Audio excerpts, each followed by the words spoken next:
ውድ ቻናላችን ቤተሰቦች እንኳን ወደ ቻናላችን በደህና መጣችሁ። ነገ ምሽት 2 ሰዓት ተኩል በእንግሊዝ ፕሪሚየር ሊግ የ15ኛ ሳምንት ጨዋታ ሊቨርፑል ከሊድስ ጋር የሚገናኙ ይሆናል። ከዛ ጨዋታ በፊትም አሰልጣኝ አርነ ስሎት ከጋዜጠኞች ጋር ቆይታ አድርገው ነበር። በዛ ቆይታቸውም የተለያዩ ጥያቄዎች ተጠይቀው ለነዛ ምላሽ ሰጥቷል። ምን ተጠየቁ፣ ምንስ መለሱ የሚለውንም ይዤላችሁ መጥቻለሁ። እስከ መጨረሻው ደቂቃ ድረስ አብራችሁን ቆይታችሁ እንድትከታተሉት በአክብሮት ጋብዛለሁ። እንደዚሁም በዚህ ጋዜጣዊ መግለጫ ላይ ያላችሁንም ሀሳብ እንዳለ ኮሜንት ሴክሽን ላይ በመጻፍ እንድታሳውቁኝ በአክብሮት እጠይቃለሁ። አሁን በቀጥታ ወደ ጋዜጣዊ መግለጫው የምንገባ ይሆናል። በመጀመሪያም የተጠየቁት ካለፉት 2 ጨዋታዎች 4 ነጥቦችን መሰብሰብ ችላችኋልና ምንድነው የተለየ ነገር ያደረጋችሁት ባለፈው ሳምንት ተብለው ተጠይቀው ነበረ። እሳቸውም በምላሻቸው ካለፉት 2 ጨዋታዎች 4 ነጥቦችን መሰብሰብ ችለናል። ከዛ በፊት ከነበሩት ጨዋታዎች እነዚህን 2 ጨዋታዎች ለየት የሚያደርገው ነገር ቢኖር ምንድነው በእነዚህ 2 ጨዋታዎች ላይ በእኛ ላይ በተሞከሩ የመጀመሪያ ሙከራዎች ጎል አልተቆጠረብንም። ያ ነገር ደግሞ ከቀድሞ ከነበሩ ጨዋታዎች ለየት ያደርጓል። በእርግጥ በሰንደርላንድ ጨዋታ ላይ ጎል ተቆጥሮብናል። ነገር ግን ደግሞ ያ ቻንስ ነው ልንለው አንችልም። ዲፍሌክት አድርጎ ብቻ ነው ጎል የተቆጠረውና እንደ ቻንስ የሚቆጠር አይደለም። ከዛ በተጨማሪም ደግሞ ከቆሙ ኳሶችም ጎል አልተቆጠሩብንም። ከዛ በፊት ብዙ ጎሎች እየተቆጠሩብን ነበረ። በእነዚህ 2 ጨዋታዎች ግን ከቆሙ ኳሶች አልተቆጠረብንም። በመከላከሉ ደረጃም የተሻለን መሆንም ችለናል። ምክንያቱም ከዛ በፊት በነበሩ ጨዋታዎች በ3 ጨዋታዎች 10 ጎል ተቆጥሮብናል። በእነዚህ 2 ጨዋታዎች ግን በመከላከል ደረጃ የተሻለ መንቀሳቀስ ችለናል። እንደዚሁም ደግሞ አዳዲስ ተጫዋቾችም የተሻለ መንቀሳቀስ እየጀመሩ ነው፣ እየለመዱልን ይገኛሉ። ሚሎስ ኬርኬዝ የተሻለ እየተንቀሳቀሰ ነው የሚገኙ ከመጀመሪያዎቹ ጨዋታ።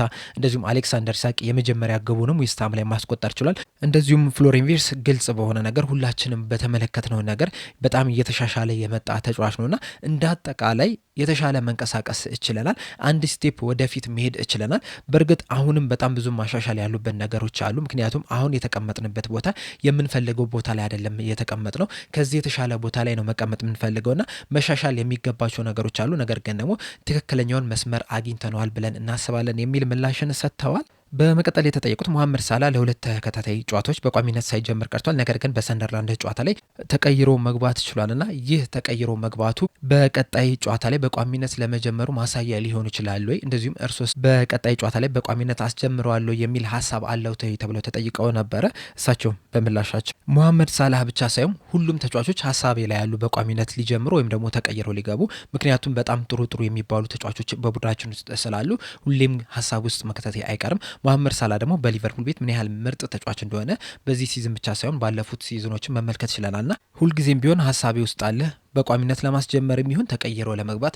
በእርግጥ በዚህ ሰዓት ስለ መሐመድ ሳላ በጣም ብዙ ነገሮች እየተወሩ ነው የሚገኙት። በተለይ ደግሞ 2 ተከታታይ ጨዋታዎችን በቋሚነት አለመጀመሩ ብዙ እንዲወራ አድርጎታል። ያ ደግሞ ኖርማል ነገር ነው። ምክንያቱም መሐመድ ሳላ በሊቨርፑል ቤት ቆይታው ባለፉት 8-9 ዓመታት ምን ያህል ምርጥ ተጫዋች እንደሆነ ሁላችንም መመልከት እችለናልና ለምን መሐመድ ሳላ በቋሚነት አልጀመረም የሚሉ ጥያቄዎች መነሳታቸው ኖርማል ነገር ነው የሚል ምላሽን ሰጥተዋል። በመቀጠል የተጠየቁት በሊድስ ዙሪያ ነው። ሊድስ ዘንድሮ በፕሪሚየር ሊጉ ጥሩ የሚባል እንቅስቃሴን እያደረጉ አይደለም የሚገኙት። ነገር ግን ደግሞ ባለፉት 2 ጨዋታዎች ማንቸስተር ሲቲን በጣም ሲፈትኑ መመልከት ይችላል። መጨረሻ ላይ 3-2 በሆነ ውጤት ቢሸነፍም እንኳን እንደዚሁም ደግሞ ቼልሲን ደግሞ 3-1 በሆነ ውጤት ማሸነፍ ችሏልና አሁን ያሉበትን ወቅታዊ አቋማቸውን እንዴት ይመለከቱታል ተብለው ተጠይቀው ነበረ። በዚህ ዙሪያ በሰጡት ምላሽ ትናንትና ከቼልሲ ጋር ያደረጉትን ጨዋታ እየተመለከትኩ ነበርና የሊቨርፑልን ጨዋታ የምመለከት ያህል ነው ነበረ የተሰማኝ። ምክንያቱም ቼልሲዎች የተቆጠሩባቸውን ግቦች ስንመለከት አንደኛው ከቆመ ኳስ የተቆጠረ ግብ ነው። ሌላኛው ደግሞ በጣም ትልቅ ስህተት በመስራታቸው ነው ጎል የተቆጠረባቸውና የሊቨርፑልን ጨዋታ እየተመለከትኩ ያህል ነው የተሰማኝና በዚህ ጨዋታ ላይ እንደተመለከት ነው ከሆነ ሊድሶች ሲጫወቱ ሃይሊ አግሬሲቭሊ ፕሬስ ያደርጓል ወይ ደግሞ በጣም ወደ ኋላ ሳብ ብለው በሎ ብሎክ ይጫወታሉ። እንደዚህ አይነት አጫወቱ ደግሞ ለሁሉም እንደሚከብድ በዚህ ጨዋታ ላይ መመልከት ይችላሉ። ለእኛ ብቻም ሳይሆን ለቼልሲም በጣም እንዳስቸገራቸው በዚህ ጨዋታ ላይ በደንብ የተመለከትን ይመስለኛልና ከኛ ጋር በሚያደርጉትም ጨዋታ ደግሞ ከማንቸስተር ሲቲ ጋር ሰከንድ ሃፍ ላይ እንደተጫወቱት አይነት ጨዋታ ይጠብቀናል ብለን እንጠብቃለን። ምክንያቱም በዛ ጨዋታ ላይ ማንቸስተር ሲቲዎች 2-0 መምራት ችለው ነበረ። ነገር ግን ከሁለተኛው አጋማሽ ላይ ሊድሶች ከ2-0 2-1 መሆን ችለው ነበረ። ምንም እንኳን መጨረሻ ላይ ፎደን ባስቆጠራት ግብ ሲቲዎች አሸንፈው ቢወጡም እንኳን ሊድሶች በጣም ጠንካራ የሆነ ፉክክርን ማድረግ ችለው ነበርና በነገው ጨዋታ ላይ ልክ ከማንቸስተር ሲቲ ጋር እንደዚሁም ደግሞ ከቼልሲ ጋር እንዳደረጉት አይነት አጨዋወትን ከኛ ጋርም ይጫወታሉ ብዬ እጠብቃለሁ። በእርግጥ ይህ አጨዋወት ለኛ አዲስ ነገር አይደለም። ምክንያቱም እስካሁን ድረስ ካደረግናቸው ጨዋታዎች ምናልባት 2 ብቻ ነው ላቸው ከዚህ የተለየ አጨዋወትን የተጫወቱት። አብዛኞቹ እንደዚህ አይነት አጮትን ነው ከኛ ጋር ሲጫወቱ የነበሩትና ለኛ አዲስ ነገር አይደለም። ለዛም ግን መፍትሄ ግን ማምጣት መቻል አለብን የሚል ምላሽን ሰጥተዋል። በቀጣይ የተጠየቁት በዚህ ጨዋታ ላይ የፊዚካል ፈተና ይገጥመናል ብላችሁ ትጠብቃላችሁ ተብሎ ተጠይቀው ነበር። እሳቸውም በምላሻቸው አዎ በዚህ ጨዋታ ላይ ፊዚካል ቴስት እንደሚኖረን እንጠብቃለን። ምክንያቱም በፕሪሚየር ሊግ ውስጥ በጣም ጠንካራ ተጫዋቾች አሉ። እናም እያንዳንዱ የፕሪሚየር ሊግ ጨዋታ ፊዚካል ቴስት ይኖርብሃል አይደለም ከሜዳ ውጭ ተጫዋቱ ይቀርና በሜዳ የምታደርጋቸው ጨዋታዎች ራሱ እያንዳንዱ ጨዋታ ላይ ፊዚካል ቴስት ይኖርባልና በነገ ጨዋታ ላይም ከሊድስ ያንን ነገር እንጠብቃለን። በተለይ ደግሞ በሜዳቸው እንደመጫወታቸው መጠን ከባድ የፊዚካል ቴስት ይኖርብናል ብለን እንጠብቃለን የሚል ምላሽን ሰጥተዋል። በመቀጠል የተጠየቁት በዚህ ሲዝን በጣም አስቸጋሪ የሚባል ጊዜን እያሳለፋችሁ ነው የሚገኙ። እንደዛም ቢሆንም ግን ከቶፕ ፎር በ2 ነጥብ ነው ርቃችሁ የምትገኙትና በዚህ ሲዝን ዋናው አላማችሁ ቶፕ ፎር ውስጥ ይዛችሁ ለማጠናቀቅ ነው ወይ ተብሎ ተጠይቀው ነበረ። እሳቸውን በሰጡት ምላሽ ይህ የሚያሳየው ፕሪሚየር ሊጉ ምን ያህል ጠንካራ ሊግ እንደሆነ ነው። በእርግጥ ባለፈውም አመት በጣም ጠንካራ ሊግ ነበረ። ካለፈው አመት ደግሞ ዘንድሮ በጣም የተሻለ ሊግ መሆኑን በዚህም መመልከት እንችላለን። ይህም የሆነበት ምክንያት ደግሞ ሁሉም ክለቦች ብር አላቸው። በዛ ብራቸው ደግሞ ራሳቸውን በደንብ እያጠናከሩ ነው የሚገኙትና በጣም ስሞል ማርጂን ወይም ደግሞ በጣም ትንሽ ልዩነት ነው ያለው በክለቦች መካከል። ያቺ ልዩነት ነች እንግዲህ የደረጃ ለውጥም እያመጣ የሚገኘው። እናም አላማችን በዚህ ሰዓት ቶፕ ፎር ውስጥ መግባት ነው። ምክንያቱም አሁን ያለንበትን ደረጃ እኛ የምንቀበለው የምንወደው አይደለም። ስለዚህ ቶፕ ፎር ውስጥ መግባት ቀዳሚ አላማችን ነው የሚል ምላሽን ሰጥተዋል። በመቀጠልም የተጠየቁት ፌዴሪኮ ኬዛ ተቀይሮ እየገባ የተለያዩ ጨዋታዎችን እየተጫወተ ነው የሚገኘው። ነገር ግን ደግሞ በቋሚነት ለመጀመር ምን ያህል ተቃርቧል የሚል ጥያቄን ተጠይቀው ነበረ። እሳቸውም በምላሻቸው ፌዴሪኮ ኬዛ ተቀይሮ እየገባ የተለያዩ ጨዋታዎችን እያደረገ ነው፣ የተለያዩ ተጽዕኖዎችን እየፈጠረ ነው የሚገኘው። ቅድምም እንዳልኩት ሁሉም ተጫዋቾች ቋሚ 11 ውስጥ ሊገቡ የሚችሉበት እድል አለ። ፌዴሪኮ ኬዛም በተመሳሳይ መልኩ ቋሚ 11 ውስጥ ሊገባ የሚችልበት እድል አለ። ነገር ግን ለእሱ ትንሽ አስቸጋሪ የሚያደርግበት ነገር ቢኖር ምንድን ነው እሱ በሚጫወትበት ቦታ ላይ ሌሎችም ጥሩ ተጫዋቾች አሉን በቡድናችን ውስጥ። ነገር ግን ተቀይሮ እየገባ ግን በጣም ጥሩ ጨዋታዎችን እየተጫወተ ነው የሚገኘው። ከሰንደርላንድ ጋርም ተቀይሮ ገብቶም ያደረገውን ነገር ሁላችንም ተመልክተናልና የእሱን ሜንታሊቲን በጣም ነው የማደንቅለት። የአይምሮ ጥንካሬው በጣም የሚያስገርም ነው የሚል ምላሽን ሰጥተዋል። በመቀጠልም የፍሎሪያን ቪርትዝ የራስ መተማመን ምን ደረጃ ላይ ነው ያለው የሚል ጥያቄን ተጠይቀው ነበር። እሳቸውን በምላሻቸው ጎል ስላስቆጠርክ ብቻ አይደለም የራስ መተማመን ከፍተኛ የሚሆነው፣ ከጨዋታ ራሱ የራስ መተማመን ከፍተኛ ሊሆን የሚችልባቸው እድሎች አሉ። ያለፉትን 2 ጨዋታዎች ስንመለከት ፍሎሪያን ቪርትዝ ምን ያህል ኳሱን ስጡኝ እንዳለ፣ እንደዚሁም ደግሞ ከኳስ ጋር ምን ያህል ሲጫወት እንደነበረ፣ ምን ያህል እድሎችን ሲፈጥር እንደነበረ ከተመለከትን የሱ የራስ መተማመን የት ደረጃ ላይ እንዳለ በደንብ መመልከት እንችላለን። በተለይ ደግሞ ከኢንተርናሽናል ብሬክ በኋላ በጉዳት ነበረ ወደ ሊቨርፑል የተመለሰውና ከጉዳት ተመልሶ እንኳን እንደዚህ አይነት እንቅስቃሴ ማድረጉ ምን ያህል የራስ መተማመኑ እንደጨመረ በደንብ የሚያሳይ ይመስለኛል።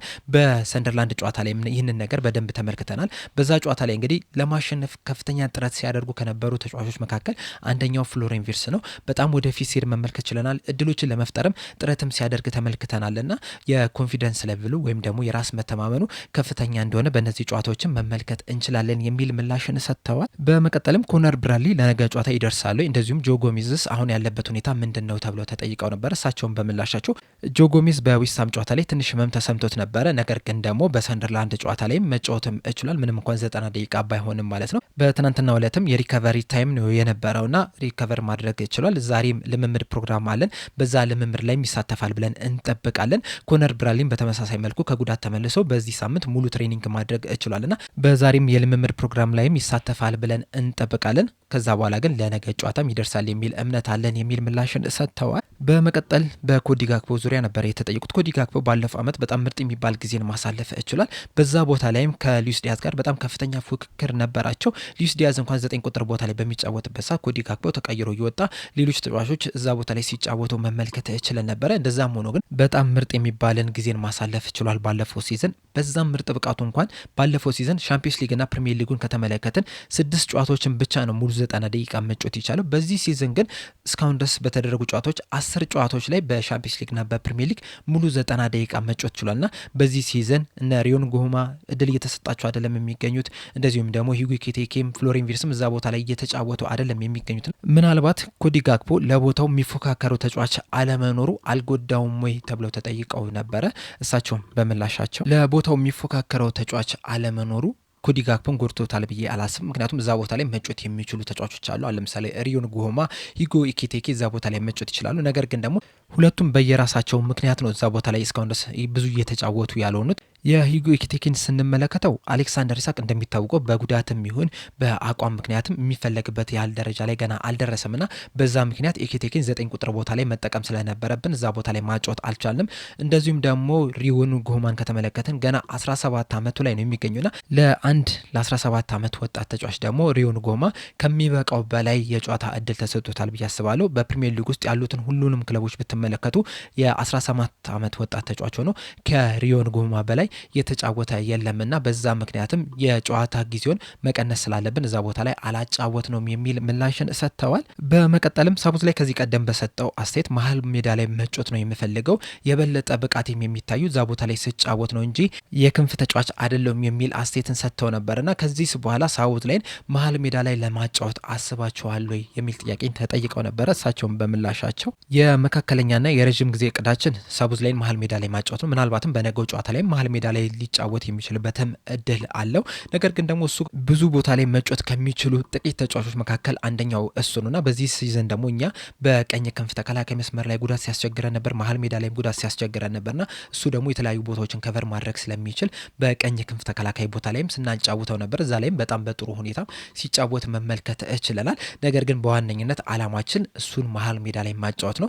በሰንደርላንድ ጨዋታ ላይም ከተመለከትን የመሀል ቀኝ ክንፍ ቦታ ላይ ነው ሲጫወት የነበረው። ነገር ግን ደግሞ ነፃ ሚና ተሰጥቶት ነበርና ከቀኝ ክንፍ ወደ መሀልም እየገባ ሲጫወት ነበረ። የመጀመሪያው አጋማሽ ላይ የቀኝ ክንፍ የመሀል ሜዳ ተጫዋች ብናደርጉም ሁለተኛው አጋማሽ ላይ ግን የመሀል ስፍራ ተጫዋች ነው የነበረውና የሁለቱን አጋማሽ ስናስተያየው ደግሞ ከ10-9 ተመሳሳይ ቦታ ላይ ነበር ሲጫወት የነበረው። እናም ሳቡዝ ላይ የተለያዩ ቦታዎችን ከቨር ማድረግ ይችላል። ነገር ግን ከዚህ በኋላ ጉዳት እስካልገጠመን ድረስ የመካከለኛና የረዥም ጊዜ እቅዳችን ሳቡዝ ላይ መሀል ሜዳ ላይ ማጫወት ነው የሚል ምላሽን ሰጥተዋል። በመቀጠልም አሌክሳንደር ኢሳክ ከዌስትሃም ጋር በተደረገው ጨዋታ ላይ የመጀመሪያ ጎሉ ማስቆጠር ችሏል። በሰንደርላንድ ጨዋታ ላይ ግን ኢንቮልቭ ሲያደርግ አልተመለከትንም፣ ብዙ ኳሶችን ሲነካም አልተመለከትንም እና ይህን ነገር ለማስተካከል ምን አስባቸዋል? በተለይ ደግሞ ከሎብሎ ከሚጫወቱ ቡድኖች ጋር ስትጫወቱ ይህንን ነገር ለማሻሻል ምን አስባቸዋል የሚል ጥያቄን ተጠይቀው ነበረ። እሳቸውም በምላሻቸው በፕሪሚየር ሊጉ እንዳጠቃላይ ከተመለከትን አጥቂዎች 9 ቁጥር ቦታ ላይ የሚጫወቱ ተጫዋቾች ብዙ ኳስ አይነኩም። አሁን ለምሳሌ አሌክሳንደር ኢሳክ በኒውካስል እየተጫወተ እያለ አቬሬጅ በጨዋታ የሚነካው 22 ኳሶችን ብቻ ነው የነበረውና በዚህም ከመጣ በኋላ ብዙ ኳሶችን እየነካ አይደለም የሚገኝ። ይህንም ነገር ማስተካከል መቻል አለብን። ከዚህ የተሻለ ኢንቮልቭ እንዲያደርግ ማድረግ አለብን። ከዚህም የተሻለ እድሎችን እንዲፈጠሩለትም ማድረግ መቻል አለብን። ነገር ግን ደግሞ እኔ ብዙ ከሚነካ ይልቅ ወሳኝ ቦታዎች ላይ ቢነካ እመርጣለሁ። ምክንያቱም አሁን ሃላንድን ከተመለከትን በጨዋታ ላይ ብዙ ጊዜ ኳስ ይነካል ማለት አይደለም። ነገር ግን ደግሞ ኳስ የሚነካባቸውን ሁኔታዎች ስንመለከት ግን በጣም አሪፍ ቦታዎች ላይ ናቸው እየነካ የሚገኘው። ለጎል የሚመቹ ቦታዎች ላይ ሲነካ ነው እየተመለከትን የምንገኘውና እንደዚህ አይነት ነገሮች እንዲፈጠሩ ማድረግን ነው የምንፈልገው። ብዙ ከሚነካ ይልቅ ለጎል የሚመች ቦታ ላይ፣ ለመምታት የሚመች ቦታ ላይ ኳሷን ቢነካ እመርጣለሁና ያንን ነገር ለማምጣትም ከፍተኛ ጥረት እናደርጋለን። በእርግጥ ያለፉትን 2 ጨዋታዎች ስንመለከት በተለይ በሰንደርላንድ ጨዋታ ላይ ቅድሚያ ቦታ የሰጠነው መከላከሉ ላይ ነው። ጎል እንዳይቆጠርብን ማድረግ ላይ ነበረ ትኩረት ያደረግነው። በዛ ሰዓት ደግሞ የአጥቂው ስፍራ ላይ ብዙ ኳሶች ላይ ደርሱ ይችላሉ።